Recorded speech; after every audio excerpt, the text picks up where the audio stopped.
Friends, very good evening to each one of you. This is Arpit. I would like to request you all to please show me a thumbs up if I'm audible. Thank you so much.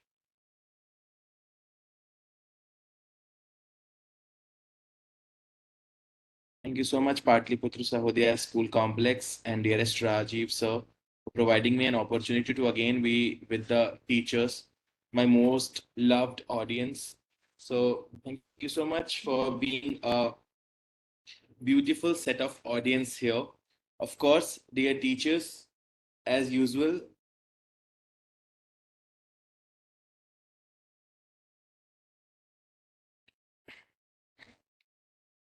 yeah, I can see a lot of hello, hi. So thank you so much everyone for your all warm wishes. Pranam, namaste. And I would like to start the session with the topic teaching methods for diverse learners.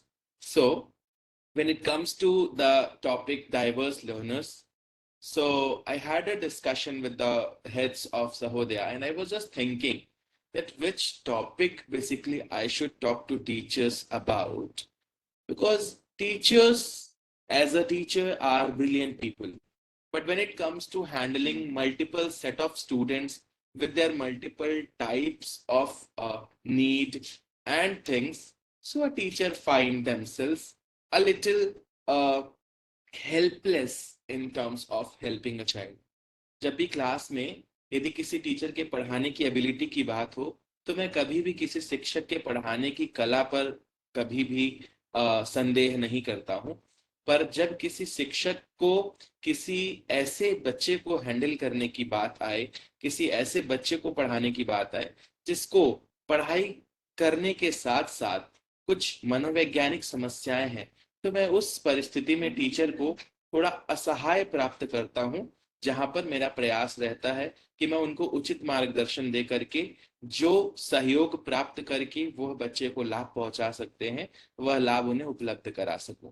So teaching methods for diverse learners, when we talk about, we are basically going to talk about an overview of teaching methods of diverse learners. So dear teachers, जब मैं diverse learners कह रहा हूँ, so मेरा basically object जो है वो ये है कि एक डाइवर्स लर्नर मतलब हर तरीके के सीखने वाले बच्चे। मैंने हमेशा से अपने सेशन में बच्चों की वैरायटीज की बात की है।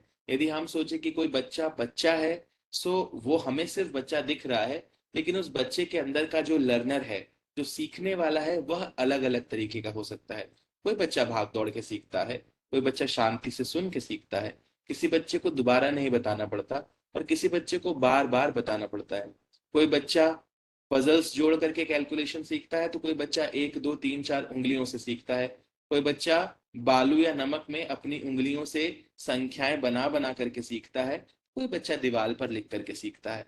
लेकिन हर बच्चे के अंदर एक लर्नर होता है, एक सीखने की प्रवृत्ति होती है, इस पे कोई भी संदेह नहीं है। So including understanding different learning styles, cultural diversity and strategies for handling diverse situations. So आज मैं आपको कुछ केस स्टडीज दूंगा, कुछ एग्जांपल्स दूंगा, और मैं कोशिश करूंगा कि ऑफ कोर्स किसी भी सेशन की शुरुआत से पहले ऑडियंस को ये पता होना चाहिए कि वो वहां क्यों बैठी है। तो मैं बेसिकली आपसे आज इन चार डायमेंशंस पे बात करने वाला हूँ। The very first is what are the teaching methods for diverse learners. Number two, understanding different learning style. Like every child has a learning style. So understanding different learning styles, cultural diversity. यदि मैं किसी बिहार के बच्चे की बात करूं, UP के बच्चे की बात करूं, राजस्थान के बच्चे की बात करूं, गुजरात के बच्चे की बात करूं, तमिलनाडु के बच्चे की बात करूं, और चेन्नई के बच्चे की बात करूं, केरला के बच्चे की बात करूं, इन हर स्टेट के बच्चे एक दो तीन चार ABCD सीखते हैं, लेकिन सबके सीखने का तरीका अलग होता है। सो कल्चरल डाइवर्सिटी, कल्चर के हिसाब से जो डाइवर्सिटी है, चूंकि आज के टाइम पे लोग ट्रैवल बहुत कर रहे हैं, and I won't say it's a good thing. हमारी कंट्री अपने आप में विविधता में एकता वाली संस्कृति है। सो एक केरला का व्यक्ति वाराणसी में स्टैब्लिश हो सकता है और एक वाराणसी का व्यक्ति बैंगलोर स्टैब्लिश हो सकता है। समस्या जब आती है, जब कल्चरल डाइवर्सिटी की बात आती है, कि जिस आलू के चिप्स को खाने के हम रोज के आते हैं, यदि हमें रोज केले का चिप्स मिलने लगे और हमारी एक्सेप्टेंस उसके लिए ना हो, तो हमारे लिए वो एक स्ट्रेस का रीजन बन सकता है. So the very same thing is cultural diversity is a very very big sentence. Banaras में, यूपी में या बिहार में टीचर अपने बच्चे को एक सरकास्टिक कमेंट मारता है, तुम कुछ नहीं करोगे तो चाय का ठेला खोल लेना, तुम कुछ नहीं करोगे तो ठेला चलाओगे. बट यदि आप यही सेम कमेंट दिल्ली के किसी बच्चे को मारें, या ये सेम कमेंट आप गुजरात के किसी बच्चे को मारें, तो हो सकता है वो आपको पलट के कह दे कि सर शायद मैं चाय बेच करके प्रधानमंत्री बन जाऊं. सो हर तरीके के कल्चर में अपने टीचर को एक्सेप्ट करने का अलग अलग तरीके का पैटर्न है. हम लोग इस पर्सपेक्टिव पे भी थोड़ी सी बात करेंगे. Also we will try to discuss about strategies for handling diverse situation. मैं अपने छोटे से अनुभव में जो कुछ चीजें समेट पाया हूं, मैं कोशिश करूंगा कि मैं आपके साथ वो साझा करूं, क्योंकि ज्ञान हमेशा डिस्कस करने से बढ़ता है. मैं कोशिश करूंगा कि मैं आपको जो भी चीजें मेरे पास हैं वो बताऊं, और आप भी अपने तरीके से. इसलिए मैं यही बात कहूंगा कि यहाँ बैठा हर व्यक्ति इस सेशन में, जो भी 3 साढ़े 3 हजार लोग बैठ करके मेरी बात सुन रहे हैं, आप सब अपने आप में बहुत स्पेशल लोग हैं. आप सब टीचर बाय चॉइस हैं. आपने अपने जीवन में दूसरे को रोशनी दिखाने का रास्ता, you tried to be a torch bearer. आपने हाथ में टॉर्च पकड़ करके लोगों को रास्ता दिखाने का मार्ग सोचा है, लेकिन क्या आपकी टॉर्च सही दिशा में रोशनी दे रही है? उस पर थोड़ी सी हेल्प करने के लिए मैं कोशिश करूंगा. So basically, dear teachers, when we talk about understanding diverse learners, so we basically talk about three major aspects: cultural diversity, learning style, and spatial education need. Now, आज के टाइम पे इफ आई से, so almost हर school के पास एक school counsellor है. लेकिन ये मैं बहुत कॉन्फिडेंस के साथ कह सकता हूँ, और मैं इतने बड़े मंच पर इस बात को कहने से कतई नहीं चूकूंगा, कि बहुत सारे स्कूल आज भी अपने स्कूल काउंसलर का वो इस्तेमाल नहीं कर पाते जो कि वो कर सकते हैं. इसका रीजन है इसका रीजन है कि हम काउंसलिंग और इस तरीके की चीजों को क्या समझते हैं. तो बेसिकली ये आपकी लर्निंग पे डिपेंड करता है. सबसे पहली चीज, जब हम डाइवर्स लर्नर्स की बात करते हैं, सो पहली चीज what we have to understand is cultural diversity. Like students come from various cultural backgrounds. When I talk about cultural backgrounds, I mean to say children can be from so many types of background.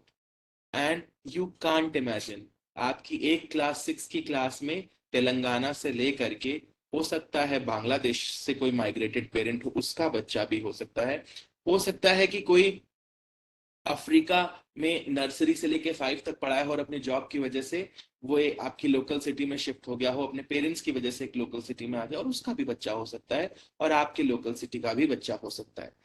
तो कहीं ना कहीं पहले के जमाने में एक class में जब टीचर 10 बच्चों को पढ़ाता था, तो उससे बच्चों की पूरी कुंडली पता होती थी कि उसके पापा क्या करते हैं, मम्मी क्या करती हैं. लेकिन आज के समय पर एक टीचर को अपने क्लास के हर बच्चे की सारी हिस्ट्री निकालने में पूरे साल निकल जाता है. इसका रीजन है कल्चरल डाइवर्सिटी. हम लोगों को जब तक समझते हैं तब तक साल बीतने को आ जाता है. So students come from various cultural backgrounds, each with its own set of values, norms and communication style. Now, यदि मैं वाराणसी की बात करूं, तो यहाँ पर मैं शब्द का उच्चारण सबसे कम है. वी से हम जाएंगे, हम करेंगे. And the person who will see you से कि तुम्हारे अलावा तो कोई दिख नहीं रहा है. So it's been with me. I was in Delhi and been into Mumbai, and when I said हम ये काम करते हैं, so people looked at me and they said तुम्हारे अलावा तो कोई नहीं दिख रहा है. So which hum you are talking about? So I told them that this hum means me, but they said अरे मेरे को तो कहता है मेरे यहाँ तेरे यहाँ. So this is something जहाँ पे उनकी communication style, उनके set of values और उनके नॉर्म्स, हर फैमिली का एक नॉर्म है. मैं I won't take name, but कुछ ऐसे भी कस्टम्स हैं जहां पर फादर और सन साथ बैठ करके घर में शराब पीते हैं, और कुछ ऐसे भी कस्टम्स हैं जहां पिता किसी झोपड़ी में चोरी से 2 घूंट शराब पी करके चला आता है ताकि उसके घर पे किसी को पता ना चले. These are called norms, cultural differences. So the thing is कि इस कल्चरल डाइवर्सिटी में हमारे सामने जो लर्नर्स हैं, उन लर्नर्स की स्टाइल बहुत डिफरेंट होगी। सो उनकी लर्निंग स्टाइल क्या हो सकती है? Student have different learning preferences. Different learning preferences means हर किसी का प्रेफरेंस होता है। यदि मैं आप सबको किसी एक बुक शॉप में ले जाऊं, तो आप में से कोई जो है वो कोई रोमांटिक बुक सर्च करेगा, कोई मैथमेटिकल बुक सर्च करेगा, कोई लॉजिकल बुक सर्च करेगा, कोई may be something mythological search करेगा। ये इंडिकेट करता है कि आप पढ़ना चाहते हैं, लेकिन कंटेंट आपके इंटरेस्ट का हो तो। द सेम गोज विद एक क्लास में बैठा हर बच्चा मैथ्स के लिए अलग इंटरेस्ट रखता है, साइंस के लिए अलग इंटरेस्ट रखता है, physics chemistry maths bio social environmental, हर सब्जेक्ट का टीचर सेम है, बच्चे सेम है, लेकिन हर किसी का इंटरेस्ट अलग अलग हो सकता है, कम ज्यादा हो सकता है। कभी कभी पढ़ाने वाले टीचर का भी इंटरेस्ट सब्जेक्ट में हो सकता है, उसकी कोई नौकरी ना हो और उसने सिर्फ खर्च चलाने के लिए नौकरी ज्वाइन कर ली, तो वो जिस सब्जेक्ट को पढ़ा रहा है वो उसको जस्टिफाई ना कर पाए। सो बच्चों के डिफरेंट लर्निंग प्रेफरेंसेस होते हैं, such as visual, auditory, kinesthetic और रीड राइट लर्नर्स। कुछ बच्चे लिख के अच्छा समझते हैं, कुछ बच्चे अकेले में बैठ के समझाने पे अच्छा समझते हैं, कुछ बच्चे वीडियोस देख करके समझ जाते हैं। इसलिए यदि आप देखेंगे तो सीबीएसई इस समय बहुत ज्यादा हॉलिस्टिक एजुकेशन में डिजिटल क्लासरूम और इन चीजों की बहुत बात कर रहा है। So learning style I explain you. The third and the most important as a counter, special educational need. आज के टाइम पे learning difficulties, learning disabilities, autism की सिचुएशंस, एडीएचडी के केसेस, ऐसी बहुत सारी चीजें हैं। Dear teachers, I am not asking you to handle those cases completely, but remember this thing, जब तक समाज का प्रबुद्ध वर्ग कोशिश कर रहा है कि ऐसी सिचुएशंस को कैसे हैंडल किया जाए, तब तक आप फर्स्ट एड अप्रोच से उसको मैनेज करने की कोशिश तो जरूर ही कर सकते हैं। सो the thing is, when we talk about emotional educational needs, we actually talk about some students who may have learning disabilities, who may have learning difficulties, who may attention deficits or other special needs that require personalized support. When I talk about personalized support, matlab one to one support. One to one support, let me go in detail. One to one support means आपने किसी बच्चे को board से explain किया, आपकी पूरी class ने ए से जेड तक समझ लिया, लेकिन अभी भी आपकी क्लास में एक बच्चा है जो बी को डी और डी को बी बनाता है ना। इस बच्चे को जब आप पास जाते हैं, उसके सिर पर हाथ फेरते हैं, उसको प्यार से बताते हैं, बेटा दिस बी, जब एक स्टैंडिंग लाइन के आगे पेट निकल जाए तो इट इज बी, और पीछे से उसकी कमर बाहर जा जाए तो इट इज डी। अब इस तरीके के फन में यदि उसने आपको आपने उसको बताया तो वो लाइफ टाइम इसको नहीं भूलने वाला। लेकिन हो सकता है आपके इस स्टाइल को एक्सप्लेन करने के बावजूद भी वो बच्चा ना समझ पाए। So of course there are high chances कि उसको कुछ लर्निंग डिफिकल्टीज हो सकती हैं। कभी कभी बच्चों का इंटरेस्ट भी किसी चीज में लो होता है और उनको हम जबरदस्ती सिखा रहे होते हैं तो बच्चे उस चीज को नहीं पढ़ पाते हैं। इसीलिए सब्जेक्ट्स और पीरियड्स इस तरीके से सेट किए जाते हैं कि हर इंसान उसको समझ पाए, अंडरस्टैंड कर पाए और उसके हिसाब से जो है जितना कॉपरेशन अवेलेबल हो सकता है अवेलेबल हो पाए। मुझे लगातार चैट बॉक्स में कुछ लोग मैसेज कर रहे हैं, no sound. Am I audible? Just show me a thumbs up. क्या मेरी आवाज आ रही है? मुझे सिर्फ एक थम्स अप दिखाइए। Am I audible? Please show me a thumbs up. Yes, so I can see so many thumbs up. It means कि मेरी आवाज क्लियर जा रही है। It's a humble request to the people who cannot hear me.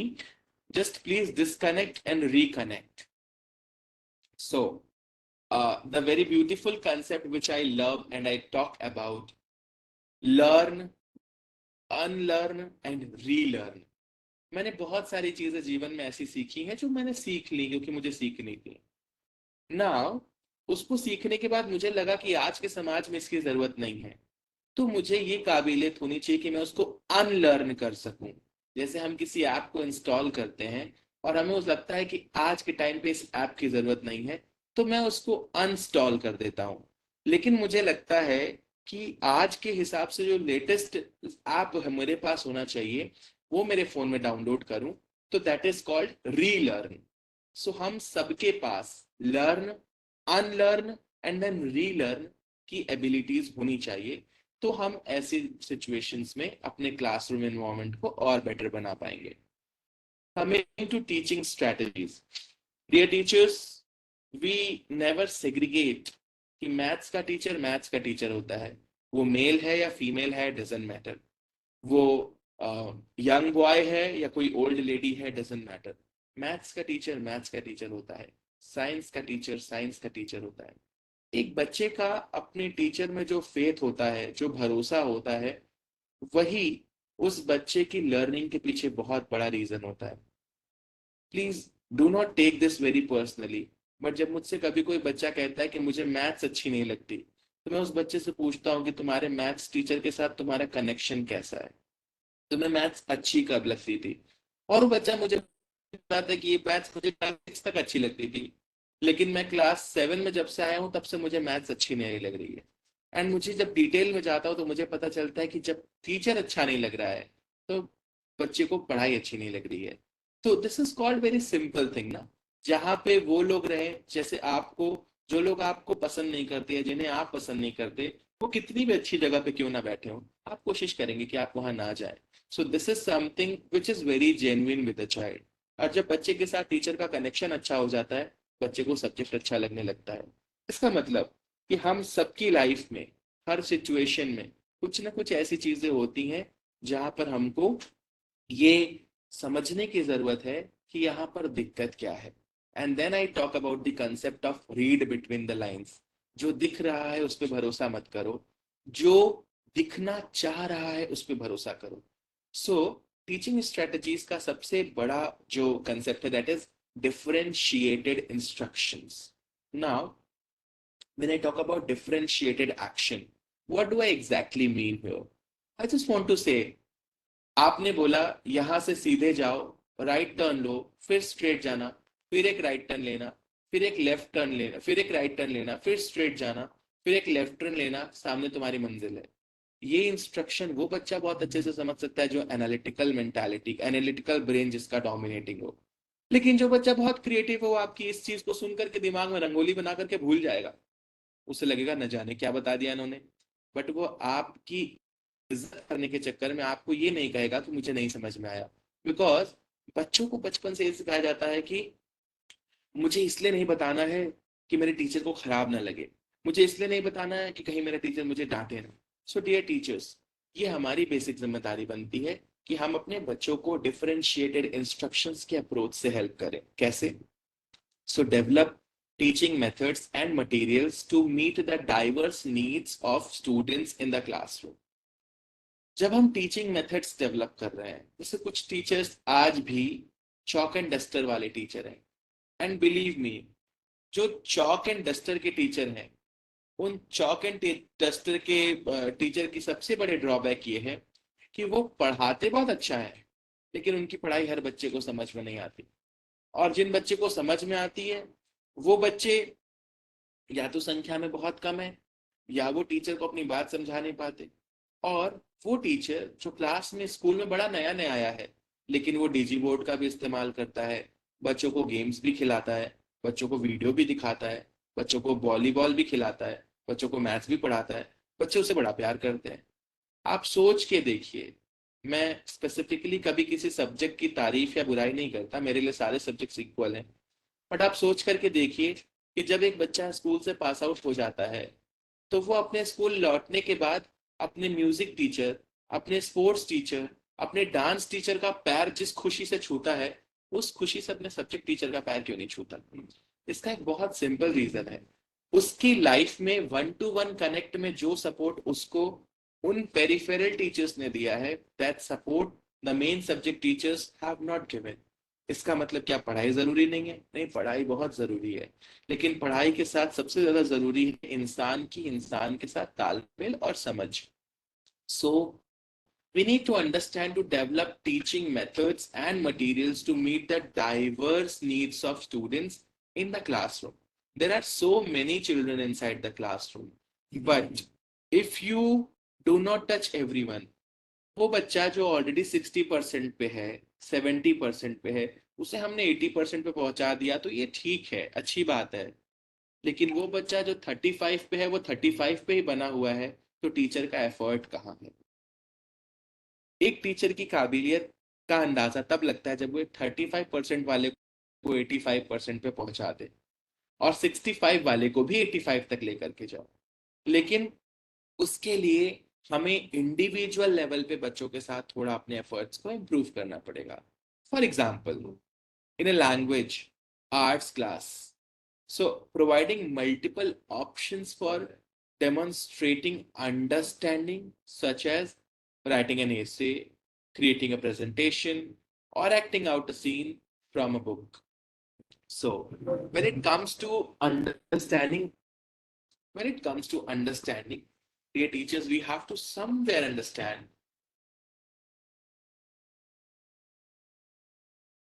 that in a classroom setup, when it comes to language arts class, so providing multiple options for demonstrating understanding. So understanding को demonstrate करने के लिए आप एक ही topic को अलग अलग तरीके से पढ़ा सकते हैं। कैसे? जैसे आपने एक टॉपिक पे बोला कि कुछ बच्चे जो ऐसे लिखना चाहते हैं वो ऐसे लिखे, कुछ बच्चे जो इस पे पीपीटी बनाना चाहते हैं पीपीटी बनाए, कुछ बच्चे जो इसी चीज पर नुक्कड़ नाटक करना चाहते हैं नुक्कड़ नाटक करें, कुछ बच्चे जो इसी चीज पर मिमिक्री करना चाहते हैं करें, और कुछ बच्चे जो इसी चीज पर 4 पेज की बुक लिखना चाहते हैं वो लिखे। आपने क्लास में हर बच्चे को उसके इंटरेस्ट के हिसाब से बता दिया। आपकी क्लास का वो बच्चा जो गाने में बहुत अच्छा है, आप उसको कह सकते हैं कि इसी टॉपिक के ऊपर एक गाना लिख करके ले आना। मुद्दा क्या है? जो मैं पढ़ा रहा हूं तुमको वही समझना है, या तुम उस बात को समझो, चाहे जैसे भी समझो, मैं ये समझाना चाहता हूँ। जब हम दूसरे अप्रोच से चलते हैं, तो शायद एक बेहतर और एक हॉलिस्टिक अप्रोच वाली क्लासरूम का एनवायरनमेंट स्टैब्लिश हो पाता है। Coming to the next thing, teaching strategies. So, UDL, Universal Design for Learning. So, syllabus हमेशा फिक्स्ड है, कभी उसमें कुछ चेंज है, कभी कुछ इम्प्रूवमेंट है, लेकिन हर सब्जेक्ट के टीचर के मार्क्स हर बच्चे के अलग अलग होते हैं। सिंपल रीजन, हमने करिकुलम को किस flexibility and accessibility in mind से एकोमोडेट किया है। जैसे यदि कोई आपसे कहे कि सर इस बार से आपकी एक क्लास बढ़ा दी गई है, ये बात सुन करके कुछ लोग कहेंगे अरे तनख्वाह तो ना बढ़ी, हमारी क्लास बढ़ा दी। कुछ कहेंगे कि स्कूल को मेरे अलावा कोई दिखता ही नहीं है कि उसके ऊपर वर्कलोड दे। कुछ ये कहेंगे कि पता नहीं बाकी लोग तो आराम से रहते हैं, मेरे साथ ही क्या दिक्कत है कि ये लोग मुझे क्लासेस दे देते हैं। और कोई बिरला ऐसा हो सकता है जो ये कहे कि चलो अच्छा है, मुझे कुछ बच्चों से मिलने का और इंटरेक्ट करने का एक बड़ा अच्छा मौका मिला, मैं सोच रहा था कि काश मैं कुछ और बच्चों को टच कर पाता। ये काश मैं कुछ और बच्चों को टच कर पाता वाले लोग जो है, ये 100 में से 5 होंगे। बाकी के 95 सिर्फ इस शिकायत में होंगे, मेरी क्लास क्यों बढ़ा दी, मेरा रिस्पॉन्सिबिलिटी क्यों बढ़ा दिया। सो टीचर टीचर है, टीचर टीचर है, उसकी एबिलिटीज, उसकी वैल्यू। जब मुझसे कोई ये कहता है कि वो मेरी इज्जत नहीं करते,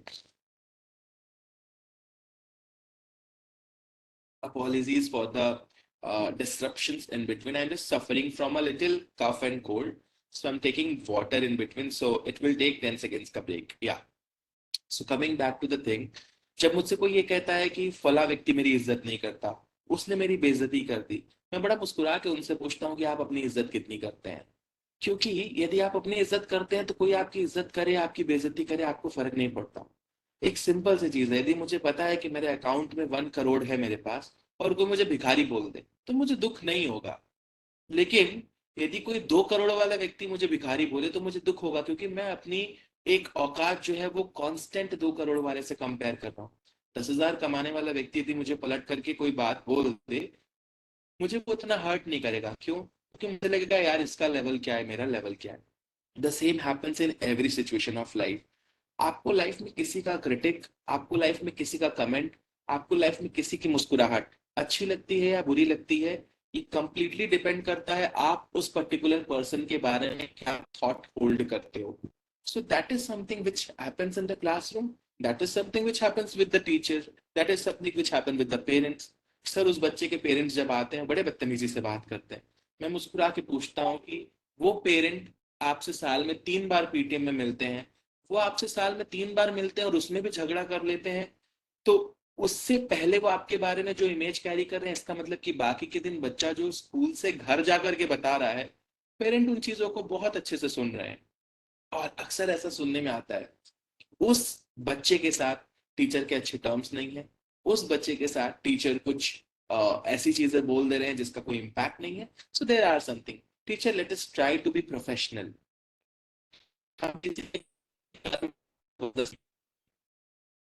I have learned something, I will do the best of my knowledge. But I cannot make every Ratnakar as Valmiki. मैं हर रत्नाकर को वाल्मीकि नहीं बना सकता. So this is something where we have to understand the universal design for learning. So, example, using multimedia presentations with captions and transcripts to support students with hearing impairments. If you do not have someone to put the captions and transcripts to the people who can read it faster, also while also providing visual aids for better comprehension. मुद्दा है chapter समझाना, चाहे आप dance करके सिखाइए, चाहे आप game खिला के सिखाइए, चाहे आप उसको लेक्चर दे के समझाइए, लेकिन believe me, हर लेक्चर यदि अच्छा होता तो रेडियो आज भी एग्जिस्ट कर रहा होता, सिनेमा हॉल में भीड़ नहीं होती। सो लोग देख करके जिन चीजों को बहुत आसानी से सीख जाते हैं, वो सुन के नहीं सीख पाते। चलते समय गाड़ी में हम रेडियो इसीलिए सुनते हैं बिकॉज यदि हम टीवी देखेंगे तो गाड़ी कहीं ना कहीं भिड़ जाएगी। सो दिस इज समथिंग, जरूरत के हिसाब से हमें चीजों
I'm so sorry, I got disconnected due to some technical glitches.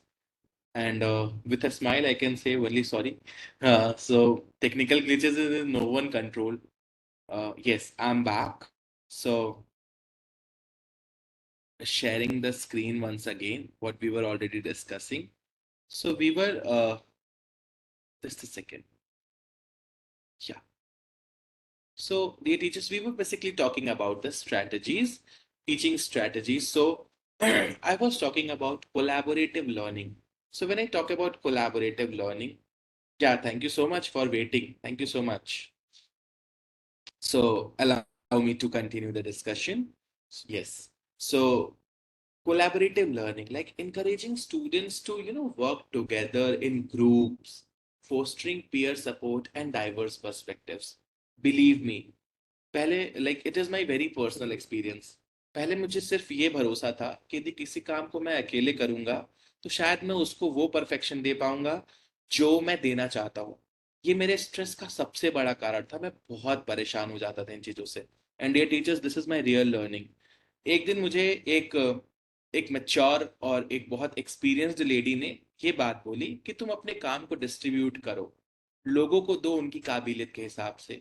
आप भरोसा नहीं करेंगे, उस दिन के बाद से मैंने अपने स्किल्स में जो इम्प्रूवमेंट्स देखे हैं, लोगों को सिखाने में, उनको उनकी गलती बताने में, और जो मैं देखना चाह रहा हूँ उस चीज को उनके थ्रू लेकर के आने में, मेरे काम को सिंप्लीफाई करने में, और एक ईज में मेरे काम के साथ साथ मेरी प्रोडक्टिविटी बढ़ गई। सो दिस इज समथिंग जहाँ पे पीयर सपोर्ट बहुत हेल्प करता है। इट्स वेरी सिंपल दैट एक एक नेचुरल जो फेनोमेनन है वो ये है कि यदि किसी काम को मैं अकेले कर रहा हूं तो ये सिर्फ मेरी जिम्मेदारी है। तो फिर इस दुनिया में टीम की जरूरत ही क्यों है? सो फिर प्रधानमंत्री अकेला ही पूरे देश को चला सकता है, बट उसके अंदर भी डिपार्टमेंट्स हैं, चीजें हैं। इसका मतलब कि कहीं ना कहीं लीडरशिप और डिक्टेटरशिप में बेसिक डिफरेंस यही होता है कि जो लीडर होता है वो सबको लीड करने का मौका देता है, और जो डिक्टेटर होता है वो खुद लीड करता है। So I am proud that I have become a leader from a dictator. Now coming to this collaborative this thing, आप ये चीज अपने क्लासरूम में करिए। बहुत सारे टीचर्स मुझसे ये कहते हैं, सर मैं बोल बोल के थक जाता हूँ। मैं उनसे बहुत सिंपल वे में आजकल एक ही बात कहता हूँ, आपको क्लास में ज्यादा बोलने की जरूरत ही नहीं है। आप बच्चों को बोलिए कि बेटा तुम इस टॉपिक पे पीपीटी बना के ले आओ, बेटा तुम इस टॉपिक पे मटेरियल लेकर के आओ। और जब बच्चे अपना मटेरियल प्रेजेंट करें तो आप उनको गाइड करिए कि बेटा जो तुमने ये चीज बताई, देखो इसका ये मतलब होता है, इसका ये मतलब होता है। इससे आपको कभी भी क्लास को चुप कराने की जरूरत ही नहीं पड़ेगी। And this is the latest NEP which we talks about. जो न्यू एजुकेशन पॉलिसी है वो यही कहती है कि आपकी क्लास में सिर्फ एक व्यक्ति बोले और बाकी लोग सुने। ये नहीं होना चाहिए, सब लोग बोले और सब लोग सुने। So this is something where we are proceeding towards the national education policy in the scene. So for an example, assigning group projects where students with different strengths and backgrounds collaborate to solve problems or create presentations, promoting teamwork and mutual understanding. जब चार बच्चे सिर्फ एक teacher को सुनते हैं, वो सिर्फ टीचर का व्यू समझते हैं। लेकिन जब चार बच्चे एक दूसरे को सुनते हैं और फिर टीचर को सुनते हैं, तो वो जिस व्यू को लेकर के आते हैं वो हमारी सोसाइटी को स्ट्रेंथन करता है। So this is something, dear teachers, जो हमें समझने की जरूरत है, that as a teacher, as a leader, as a person, I have to inculcate this habit in my children, that my children can understand that what is the importance of leading. Next, which I would like to throw light upon, is a few case situations. अब मैं आपके सामने कुछ case situations रखूंगा and I will just explain you कि इसको आप कैसे हैंडल कर सकते हैं। सो सबसे पहला केस सिचुएशन है cultural sensitivity. So in a science class, a teacher assigns a project on traditional healing practices from around the world. One student from a conservative background feels uncomfortable discussing alternative medicine. Hindi, एक science class में एक teacher बच्चों को project देते हैं जिसमें वो traditional healing practices की बात करने को कहते हैं, ऑल ओवर द वर्ल्ड में जो यूज होती हैं। उस क्लास में एक बच्चा जो थोड़ी कंजर्वेटिव बैकग्राउंड से होता है, वो बच्चा ये फील करता है, थोड़ा अनकंफर्टेबल फील करता है अल्टरनेटिव मेडिसिन के डिस्कशन को लेकर के. Now how this can be handled very effectively. So the teacher could provide options for students to choose topics they feel comfortable with, or offer alternative assignments that align with the students' cultural beliefs while still meeting the learning objectives. I repeat, if a teacher really wants to handle the situation given above, the teacher could provide options for students to choose topics they feel comfortable with, or offer alternative assignments that align with the students' cultural beliefs while still meeting the learning objectives. Coming to next, case situation 2. A student with ADHD struggles to stay focused during lectures and often disrupts the class with impulsive behavior. Class में एक ऐसा बच्चा है जो हमेशा भागता दौड़ता रहता है, किसी बच्चे को लाइक स्क्रैच कर देता है, किसी बच्चे को चोट पहुंचा देता है, बहुत गुस्से में बिहेव करता है, गुस्से में आता है तो कोई भी सामान उठा के फेंक देता है. ये एडीएचडी का केस हो सकता है. मैं कोई टैगलाइन या यहाँ लेबलिंग नहीं कर रहा हूँ, बट ऐसी सिचुएशंस थोड़े से एडीएचडी के साइन एंड सिम्टम्स को बता सकती हैं. ये डायग्नोसिस तो ऑफ कोर्स क्लिनिकल साइकोलॉजिस्ट ही कर सकता है, बट यदि आपके सामने ऐसी कोई सिचुएशन है तो आप उसको कैसे हैंडल कर सकते हैं. So, implementing strategies like frequent breaks, थोड़े थोड़े समय पर यदि आप ब्रेक देते हैं, incorporating movement based activities, और आप क्लास में ऐसी एक्टिविटीज को इंट्रोड्यूस करते हैं जहां पर उछलना, कूदना या मूवमेंट के साथ एक्टिविटी करना, एंड प्रोवाइडिंग क्लियर इंस्ट्रक्शंस. आप छोटे इंस्ट्रक्शंस देते हैं, क्लियर इंस्ट्रक्शंस देते हैं, टू द पॉइंट इंस्ट्रक्शंस देते हैं. So it can help keep the student engaged. ये एक बच्चे को अच्छे से एंगेज रख सकता है. I just would like to like say one thing. यदि हमारे देश की जो I won't name any TV channel, पर टीवी चैनल पे जो डिबेट्स होती हैं, पहले मैं उन्हें बड़े मन से सुनता था. अब मैं डिबेट्स की जगह डिबेट्स की जगह जो जस्टिस के कोर्ट रूम की रिकॉर्डिंग होती है, मैं उसको सुनना बहुत पसंद करता हूँ. क्यों? बिकॉज उसने मुझे बहुत हेल्प किया. डिबेट में जिस टॉपिक पे लोग एक दूसरे को जलील कर रहे हैं, बेइज्जत कर रहे हैं, एक दूसरे के बारे में गंदे गंदे ओपिनियन दे रहे हैं, जस्टिस ने सारी बात सुनी और 2 लाइन में कंक्लूड कर दिया. इस 2 लाइन की कंक्लूजन के लिए उस जस्टिस को हजारों किताबें पढ़नी पड़ी हैं. इस 2 लाइन के कंक्लूजन के लिए उस जस्टिस को सैकड़ों कानून पढ़ने पड़े. सो द थिंग इज कि हम जिस स्ट्रैटेजी का इस्तेमाल कर रहे हैं उसको लेके हम कितने कॉन्फिडेंट हैं, उसको लेके हम कैसे यूज करने चाहते हैं. Additionally, offering a quite offering a just a second.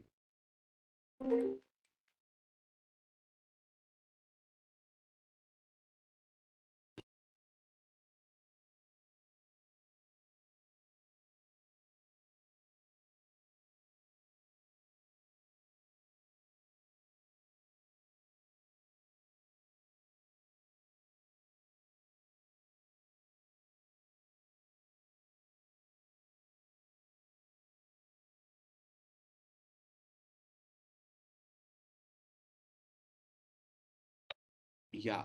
uh, so where is the thing? Just a second.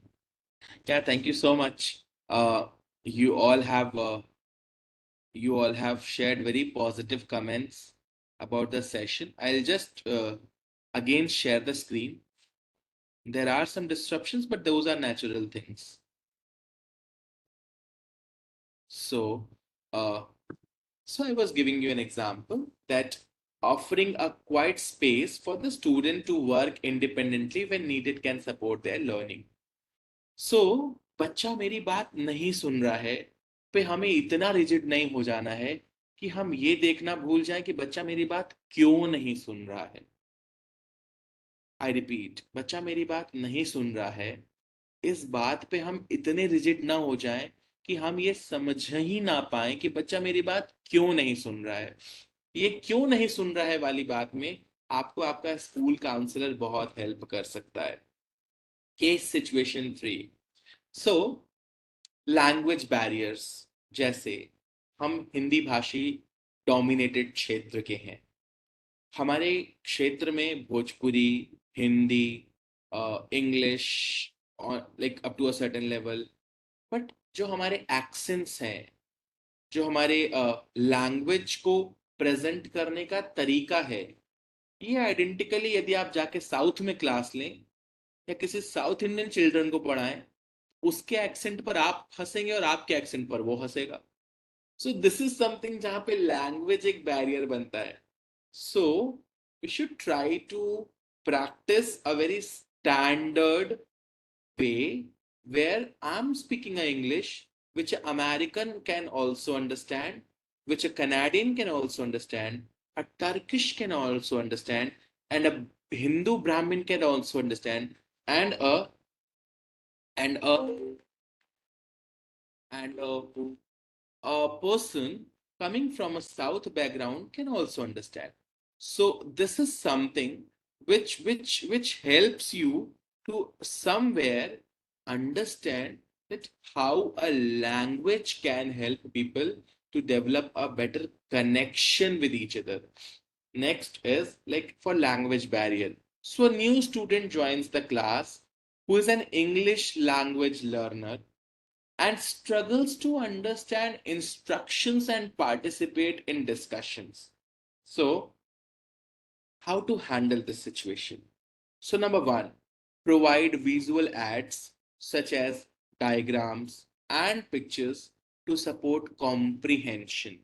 Number two, pair the student with a fluent English speaker who can assist him or her with the translation and explanation. Third, use gestures, body language, and simplified language to convey information more clearly. Next, offer language support resources such as bilingual dictionaries or language learning apps to help the student build vocabulary and language skills.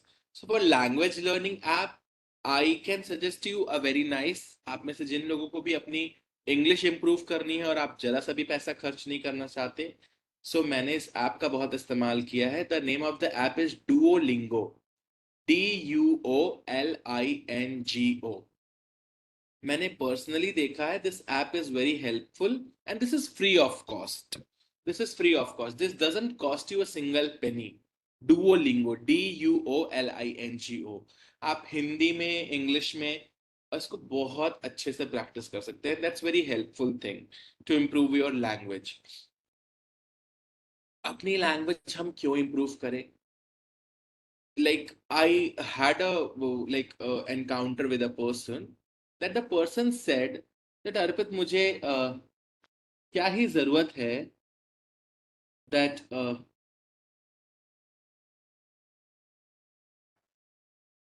so अर्पित मुझे क्या ही जरूरत है English learn करने की। I am okay, I have my own people, so in Hindi I can speak to people in the like in my own language and everything. So I smiled and I said that you have beautiful, brilliant set of ideas.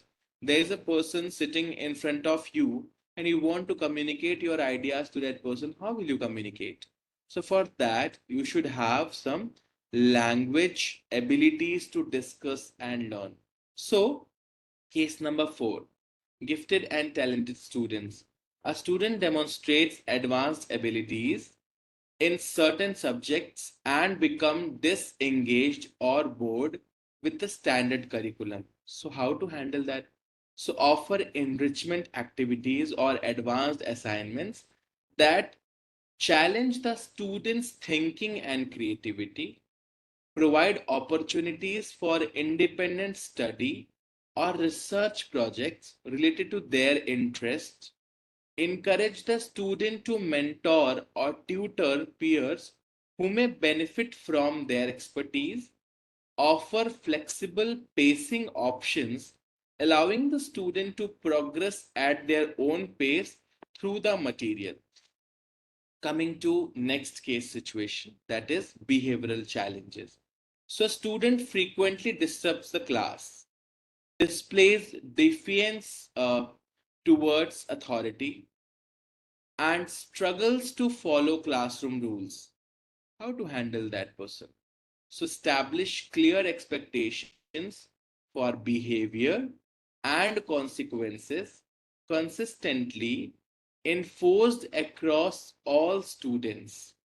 Implement a behavior management plan with positive reinforcement strategies to encourage desired behaviors.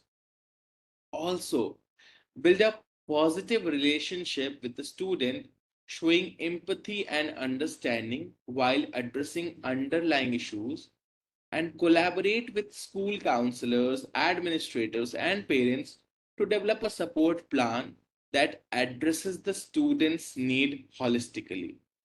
So, in all of these cases, few things which I was trying to emphasize was effective communication, flexibility, and a student centered approach are key to addressing the diverse need of learners in the classroom. By by recognizing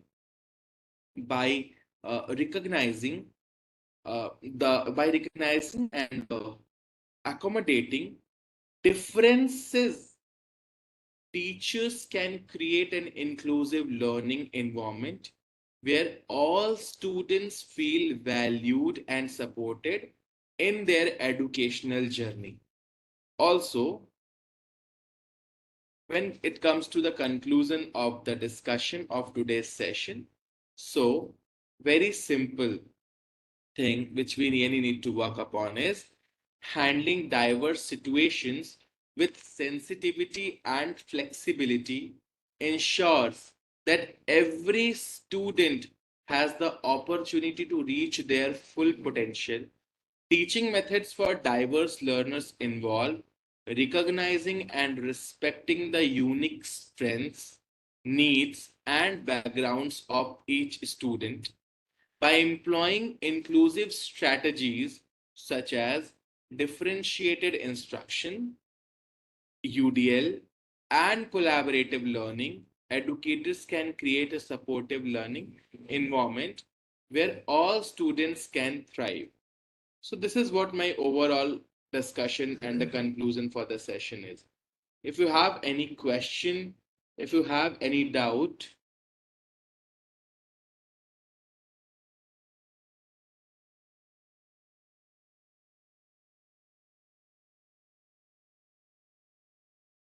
please feel free to ask the questions and doubt. Yeah.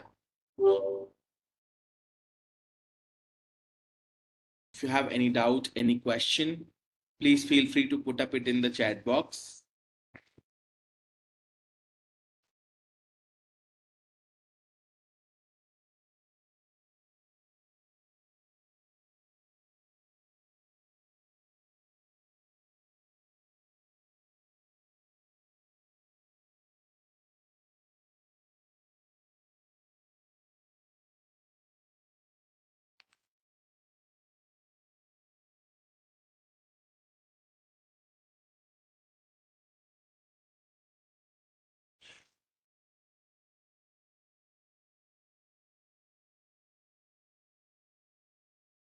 Yeah.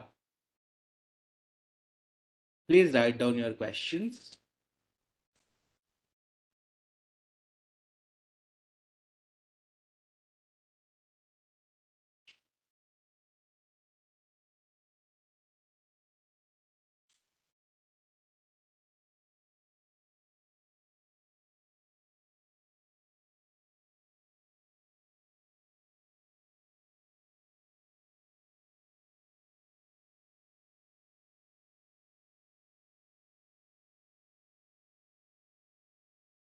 If is there any question, any doubt?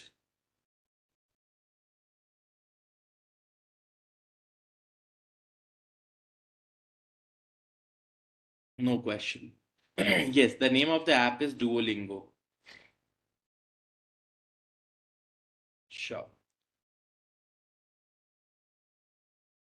So thank you so much for all the positive comments and a lot of thank you in the chat box. With this, thank you and Jai Hind everyone.